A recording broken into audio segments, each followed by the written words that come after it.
अघोरी शिवा से कैसे रिलेटेड है? क्योंकि अघोरी शिवा से इसीलिए रिलेटेड है क्योंकि जो अघोरी शिवा जिसको बोलते हैं वो विदाउट रूल्स है। विदाउट रूल्स मतलब जिस चीज को डिफाइन ही नहीं किया जा सकता कि भाई अब वो क्या करेगा, वो इस सिचुएशन के अंदर ये करेगा कि सिचुएशन के अंदर वो करेगा, कि क्या वो इस चीज से बंधा हुआ है कि क्या वो उस चीज से बंधा हुआ है। अब जिस चीज को तुम डिफाइन ही नहीं कर सकते वो चीज को तुम डिफाइन करोगे कैसे? मतलब तो फंस गया ना वहीं पे। तो महादेव जो थे ना बेसिकली उसको तुम किसी भी बकेट में नहीं डाल सकते कि वो ऐसे है, तो जैसे तुम बोलोगे वो उल्टी चीज कर देगी उसकी। क्योंकि ये वाली चीज तुमको समझनी पड़ेगी कि जिस चीज को तुम समझ गए वो कभी भगवान नहीं हो सकती। यदि तुम सही में सोच रहे हो कि तुमने शिवा को समझ लिया तो तुमने एक्चुअली शिवा को नहीं समझा। वो लूप के अंदर वो फंसाने वाली चीज है।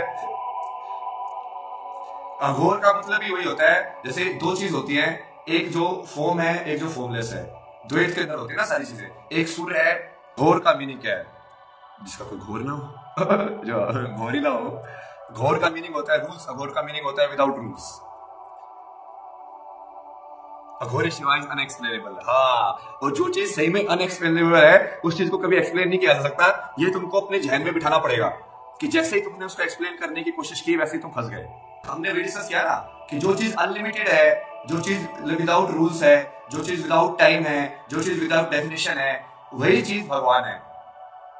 अब वो लोग बहुत सारी चीजें समझ नहीं पाते, वो सारे लोग ये सब चीजें कि अब मान लो कि यदि ऐसे सत्व खाना भगवान है तो अब तो शिवा तो जैसे हड्डी भी खाते थे, सब भी करते थे, शमशान में भी रहते थे। अब यदि वो वाली चीज करना भगवान है तो अब शिवा तो उसका उल्टा भी करते थे। क्योंकि शिव के अंदर तुमको देखोगे ना तो कॉन्ट्राडिक्शन है कि सबसे बड़े सन्यासी भी वही है, सबसे बड़े गृहस्थ भी वही है, कि घोर भी वही है और अघोर भी वही है।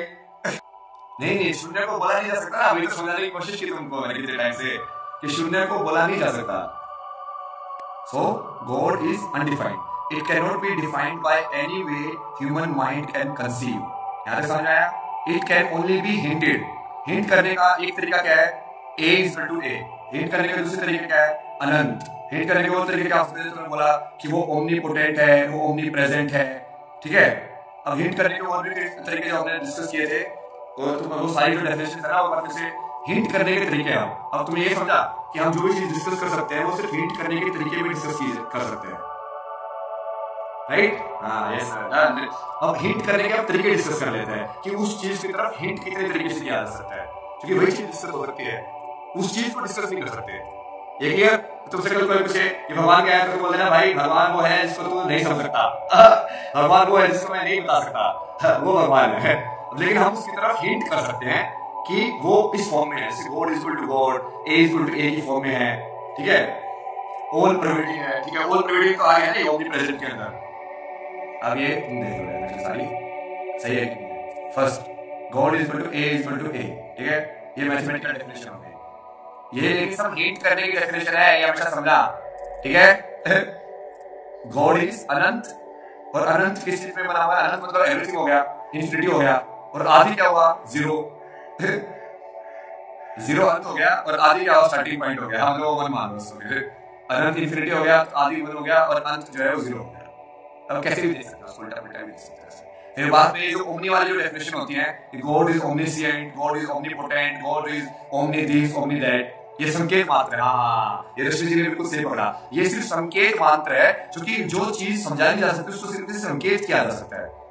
अब फिर उसके बाद हमने क्या देखा? God is the absolute witness, मतलब जो हर चीज को विटनेस कर रहा है उस चीज को कोई विटनेस नहीं कर सकता है, उस चीज को कोई, ये God is equal to space नहीं बोल सकते, क्योंकि स्पेस भी ए इक्वल टू बी हो गया ना, वो ए इक्वल टू बी होगा ही नहीं। अब ये ए इक्वल टू ए वाला जो फॉर्मूला है ना, मैथमेटिक्स वाला जो फॉर्मूला है, उससे तुम हर एक डेफिनेशन को वेरीफाई कर सकते हो कि क्या ये गॉड की डेफिनेशन है, कि God is equal to God ही होना चाहिए। गॉड को तुमने किसी भी डेफिनेशन में बांधा तो वो इनफाइनाइट नहीं रहेगा, ठीक है?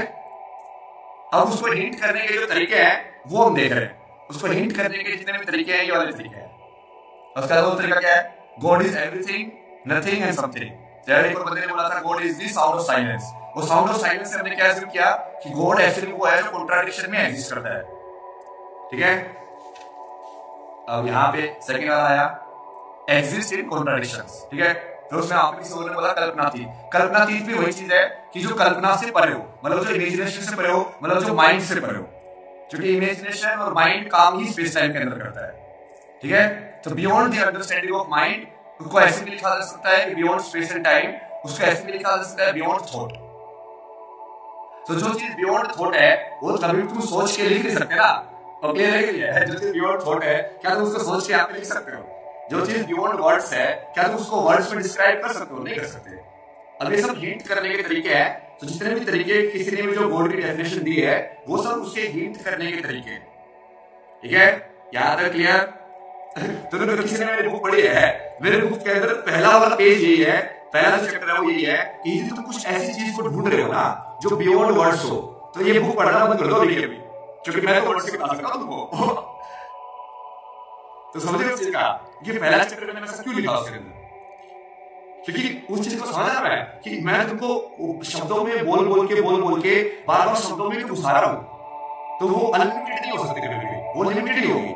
बियॉन्ड एक्सप्लेनेशन है, बिल्कुल बियॉन्ड एक्सप्लेनेशन। जो चीज अनलिमिटेड है, जो चीज बियॉन्ड डेफिनेशन है, क्या उसको तुम डिफाइन कर सकते हो?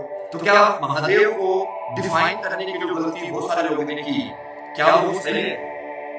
तो यदि वो डिफाइन हो गए तो क्या वो गॉड है? मतलब डिफाइन हो गए एक पर्टिकुलर सेट के अंदर कि मैं तो ऐसा हूं, तो इसका मतलब कुछ ऐसा है जो नहीं है। यदि वो डिफाइन हो गए किसी रूल्स के अंदर कि ये मैं हूं, तो जो बिना रूल्स के अंदर है वो क्या है? तो अबोलिशनरी का मतलब वही है ना, जो हर एक रूल्स को तोड़ते हैं, जो हर एक डेफिनेशन को तोड़ते हैं, जो हर एक कंस्ट्रक्ट को तोड़ते हैं। जब और ये बहुत रिलेवेंट है हमारे क्रिकेट वाले ऑडियंस के हिसाब से, जब अब इसके बारे में बात कर सकते हैं ना, ये इंडिया वाले जो बोल रहे हैं ना, अब यदि मैं सही में भगवान हूं तो क्या तुम सही में मेरे को कंटेन कर सकते हो? क्या तुम मेरे को सही में फंसा सकते हो? यदि मैं डिफाइन हो गया तो क्या सही में मैं अनडिफाइंड हो सकता हूं? नहीं हो सकता ना। कि यदि मैं तुम लोगों ने मेरे को पकड़ लिया, ओ बाबा जी ने बोला, बाबा जी का एक्सपीरियंस फेल हो गए, बाबा जी ने ऐसा किया, बाबा जी ऐसे है, कि यदि मैं सही में गलती हूं तो वो मिस्टीरियस होगा ना, वो मिस्टिक चीज होगी कि वो तुमको सही में अंदाजा तो उसको कभी पकड़ नहीं सकते। अब तुम उसको पकड़ोगे कि अच्छा ये करता है तो मैं उसको उल्टा कर दूंगा। अब तो आधे लोग गाली दोगे मेरे को कि हाँ अच्छा हमने तो सोचा था बोर्ड का मतलब होता है ब्रह्मचारी करना, आप ये चीजें कर रहे हो। मैं बोलूंगा कि अच्छा तुमने डिफाइन कैसे कर दिया मेरे को कि ये बोर्ड होता है? तो बोलोगे कि बोर्ड का मतलब होता है सच बोलना, तो मैं झूठ बोल दूंगा कि मैं बोलूंगा तुमने कैसे डिफाइन कर दिया, मैं झूठ नहीं बोल सकता। यदि भगवान तो ये समझ रहा है तो कि ये कैसे रिलेवेंट है आज के टॉपिक से और हम जो बात कर रहे हैं उससे, क्योंकि वो पकड़ना हो गया ना कहीं ना कहीं। अब वो जो अनडिफाइंड चीज है वो एक्चुअली में सत्य है, बट उस सत्य के बारे में वो वाला सत्य नहीं है जो हम संसार के अंदर बोल रहे हैं।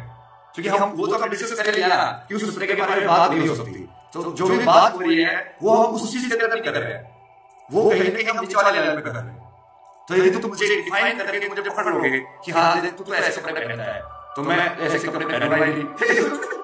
आप डिफाइन करते बोले कि मैं ऐसे टिका लगाऊंगा तो कल को मैं क्या ऐसे टिका नहीं लगाऊंगा तो भगवान नहीं रहूंगा। अब तुमने डिफाइन कर दिया मेरे को कि ये तो इस टाइप का बिहेवियर कोड होना है।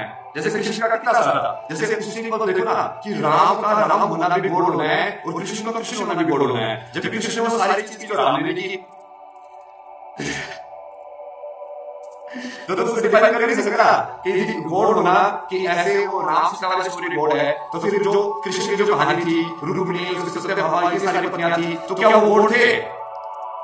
तो जैसे ही कुछ चीज को डिफाइन करोगे वैसे फंस गए। तो जैसे तुमने उसको डिफाइन किया कि हाँ ये ऐसे है, जैसे तुम लोगों ने डिफाइन किया कि अब ये चीज प्रेडिक्शन की चीज हुई नहीं हुई, अब वो प्रेडिक्शन में हम जाने देंगे कि क्या प्रेडिक्शन जो होगा। बट ये देखो मैं आगे वाले के लिए बोल रहा हूं, आगे आने वाले टाइम में ऐसे बहुत सारी चीजें होंगी। ठीक है कि हम खेलते ही रहेंगे, लोगों को घुमाते भी रहेंगे गोल गोल गोल गोल सेशन के अंदर आते जाओ क्योंकि अपना तो भैया सब बात तो उनको रह रही है। अब वो तुम वही समझ रहे हैं ये तो सही में तुम मेरे को नहीं समझ सकते ये मैं सही में भगवान हूं, क्योंकि वो समझ के वो चीज आई नहीं सकती। यदि मैं नहीं हूं ठीक है वो पता चल जाएगा कि बात में क्या है, यही है भाई पकड़ा गया है। तो यदि मैं पकड़ा नहीं गया तभी भगवान, यदि पकड़ा गया तो भगवान ही नहीं बस। तो यही सब टेंशन होती है ना कि गॉड जो अनडिफाइंड है